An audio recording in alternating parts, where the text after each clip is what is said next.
जय जिनेन्द्र साथियों, भक्तमर online series में आप सभी का स्वागत है। आइएगा मंगलमय मंगलाचरण करते हैं। सभी लोग हाथ जोड़ेंगे। भक्तांबर पीड़ति मूल मणि पिवाणा मुध्योदिकं दलिते पापितमो वेतानम् सम्यक् पीडं जिन्पादयोगं योगादा वालं वनं भवजले पतितां जनानां। मानतुंग आचार्य द्वारा रचित भक्तंबर स्तोत्र, जिसमें हमारी बात कल चली थी। प्रभु की प्रभुता का प्रभाव भक्ति में क्या पड़ता है। निश्चित रूप से जब प्रभु की प्रभुता उसमें पड़ जाती है, जब प्रभु के गुण को कोई गाने लगता है, निश्चित रूप से वह स्तोत्र भी महानता को प्राप्त हो जाता है, क्योंकि वह स्तोत्र करने वाला अपनी बात न कहकर उसमें तीन लोक के नाथ की बात को कहता है। तीन लोक के नाथ की बात को भी उनके गुणों को वहां पर कहता है, और गुणों को कहने से निश्चित रूप से वह भी सज्जनों के चित्र को आनंद करने वाला हो जाता है। क्योंकि जिस प्रकार दलनी के दानना, जिस प्रकार कमलिनी का जो पत्ता होता है, यदि कमलिनी के पत्ते पर ओस की बूंद गिरे तो वह मोती के समान प्रतिभासित होने लगती है। ठीक उसी प्रकार यदि कोई आपका स्तवन करते हुए, यदि कोई स्तुति करते हुए आपके गुणों का बखान करने लगे, तो आपके गुणों का बखान ही निश्चित रूप से उस स्रोत को भी क्या कर देता है, उसमें एक प्रभाव ला देता है। उसी की बात हमने यहाँ पर 8वें छंद में की थी। आज हम जिसकी बात करने जा रहे हैं वह बात है कि हे जिनेन्द्र भगवान की जो कथा है वास्तव में वह पाप को नाश करने वाली है। यदि आपकी कोई कथा भी सुनता है, यदि आपका कोई प्रसंग भी सुनता है, यदि आपका कोई नाम भी लेता है, तो निश्चित रूप से वह उस व्यक्ति के पाप को नष्ट करने वाला होता है। कैसे, उसके बारे में यहाँ पर बताते हैं, देखेंगे। अस्तां तवस्ते वनिमस्त समस्त दोषम् तोतिषं कथापि जगतां दुरितानि हन्ति दूरे सहस्रकिरणा कुरुते प्रवैव पद्मा करे सुजल जानि विकास भांजी। आचार्य मानतुंग की सबसे बड़ी विशेषता रही है, यदि उन्होंने किसी का उदाहरण द्वारा दिया, यदि उस शब्द का प्रयोग पुनः किया, तो निश्चित रूप से उस शब्द का प्रयोग नहीं किया। यदि एक बार कर दिया तो दूसरा उन्होंने पर्यायवाची के रूप में प्रयोग किया, कि सूर्य का प्रयोग करके आ चुके थे। यहाँ पर देखो, सहस्र किरणा सूर्य के लिए लिया। ये मानतुंग आचार्य की सबसे बड़ी विशेषता है। और एक एक सिद्धांत को उन्होंने एक एक उदाहरण के माध्यम से स्पष्ट किया, जो पूर्णता से घटित होता हुआ दिखाई देता है। देखेंगे, आस्ताम तव संस्तवनम अस्त समस्त दोषम तोत संकथा अपि जगताम दूरितानि हन्ति दूरे सहस्य किरणा कुरुते प्रभा एव। देखो, प्रभा भी लिखा है ना। हाँ, यहाँ पर वृद्धि संधि का कार्य हो गया, आ और ए मिलके ऐ बन गया, इसलिए यहाँ पर कहा प्रभा।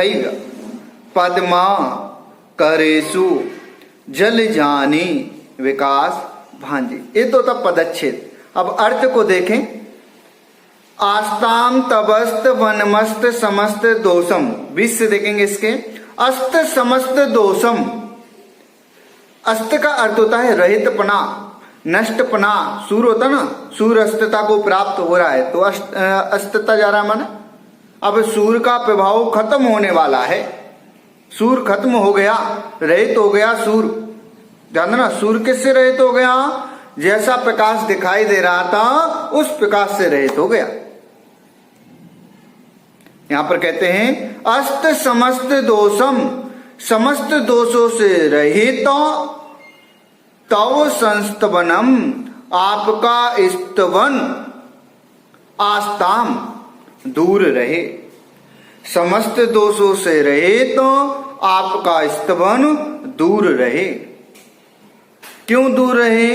तो कहा तत्संकतापि, यदि कोई व्यक्ति आपका निर्दोष पूर्वक भक्ति गान करता है उसकी तो छोड़ो, मात्र यदि क्या कर ले?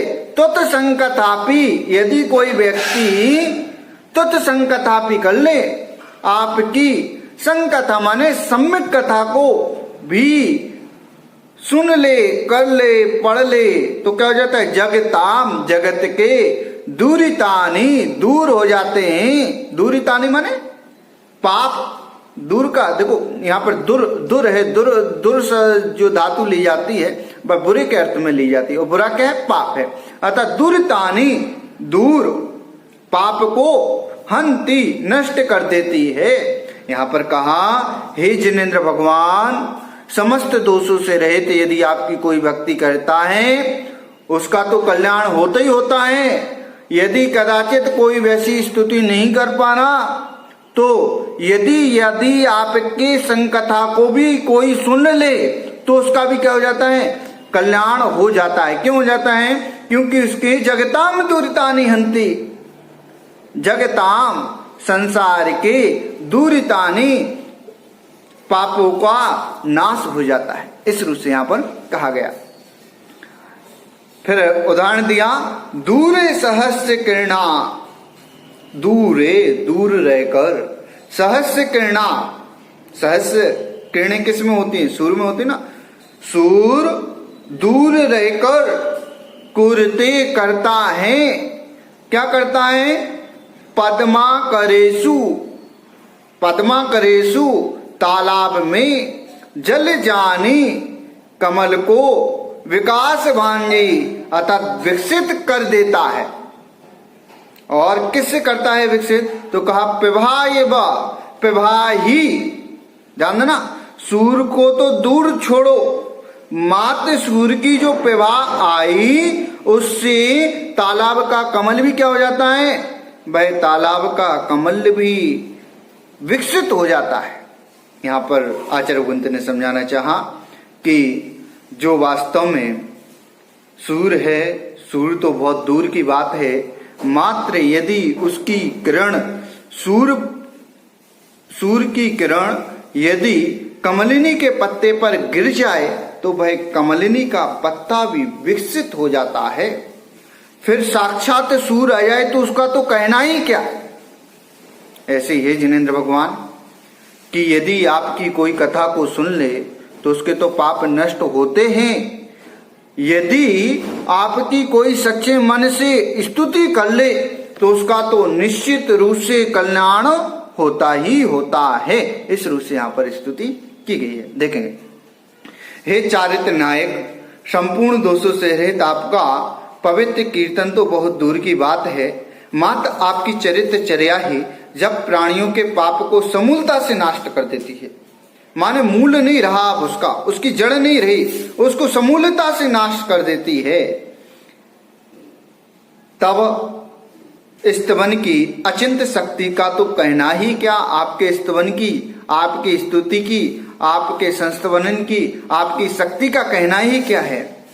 सूर्य गमन के पूर्व ही जब उसकी प्रभापुंज मात्र से सरोवर के कमल खिल जाते हैं, तब सूर्य अस्त के आने पर उसकी किरणों के स्पर्श से वे खिलेंगे ही खिलेंगे, इसमें संदेह की बात नहीं है। सूर्य सुदूर होने पर भी अपनी किरणों के माध्यम से सरोवर के कमलों को विकसित कर देता है।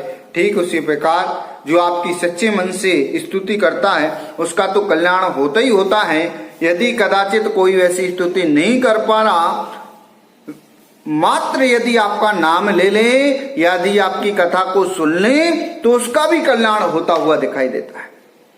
जैसे आप कथमान युग सुन रहे हैं, आपने भगवान महावीर की कहानी को सुना। आप जिस समय भगवान महावीर की कहानी को, उनके प्रसंग को सुन रहे हैं, उस समय आप पाप कार्यों में लिप्त नहीं है। जब आप पाप कार्यों में लिप्त नहीं है तो क्या कर रहे हैं? निश्चित रूप से पुण्य कर रहे हैं। और पुण्य कर रहे हैं तो बंध तो होगा, परंतु वो नरक निगोद में ले जाने वाला नहीं होगा। इससे तुम्हारा कल्याण होगा। इस रूप यहाँ पर वास्तव में आचार्य ग्रंथ ने कहा, कथा भी पाप का नाशक है, अर्थात पुण्य को देने वाला है। यदि इससे भी ऊपर उठना है तो क्या करना पड़ेगा? समस्त दोषों से रहित भगवान की स्तुति को करना पड़ेगा।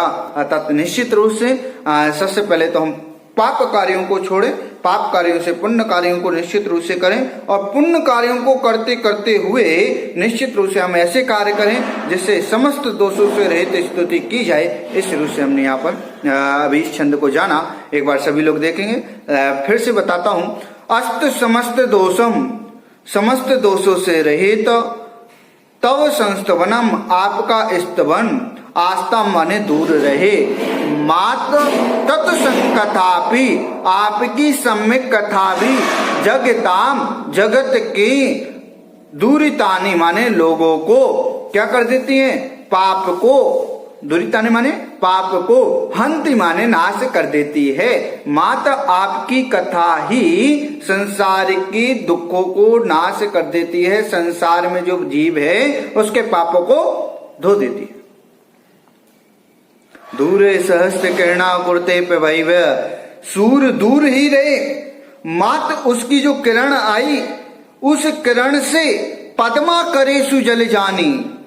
पद्मा करेसु माने तालाब में, जल जानी माने कमल, विकास भांजी, विकास को प्राप्त हो जाता है। फिर तो सूर्य की कहना ही क्या बात। सूर्य आएगा तो निश्चित रूप से कमल कैसे हो जाएगा?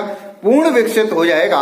इस रूप से मानतुंग आचार्य ने यहाँ पर भक्ति के महत्व को बताया कि वास्तव में यदि हमें पाप कर्म को धोना है तो पाप कर्म को धोने के लिए भक्ति कैसी करनी पड़ेगी।